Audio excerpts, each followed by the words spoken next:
অবশেষে স্বস্তির জয়ের দেখা পেল বাংলাদেশ। এই জয়টি পাওয়া খুবই দরকার ছিল নতুন অধিনায়ক মেহেদী হাসান মিরাজের। তবে এই ম্যাচটি জিতলেও ক্রেডিট দিতে হবে বাংলাদেশি বোলারদের, কারণ বারবার ব্যর্থ হওয়া বাংলাদেশি ব্যাটাররা যে কোনো ম্যাচ জিতাতে পারবে না সেটা এক প্রকার নিশ্চিতই বলা যায়। তো দর্শক, পুরো খবরাখবর বিস্তারিত থাকছে ভিডিওতে, অবশ্যই ভিডিওটি না টেনে সঙ্গেই থাকুন।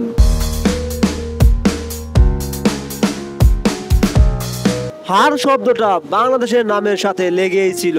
অবশেষে কিছুটা হলো স্বস্তির এক জয় পেল বাংলাদেশ। তবে এই ম্যাচটিও ব্যাটারদের তুলনায় বোলিং দিয়ে জিতলো টিম টাইগার। ওয়েস্ট ইন্ডিজের বিপক্ষে প্রথম টেস্ট হারার পর দ্বিতীয় টেস্টে জয় উঠিয়ে সিরিজে সমতা পেল বাংলাদেশের তামাল ছেলেরা। এই টেস্টে বাংলাদেশের ব্যাটিং ব্যর্থতায় মাত্র 164 রানে অল আউট হয়ে পড়ে প্রথম ইনিংসে। কিন্তু বাংলাদেশের দুর্দান্ত বোলিং এ মাত্র 146 রানে অল আউট হয়ে যায় ওয়েস্ট ইন্ডিজ। আর তাতে দ্বিতীয় ইনিংসে 18 রানের লিড নিয়ে আবারও ব্যাটিং এ নামে বাংলাদেশের ক্রিকেটাররা।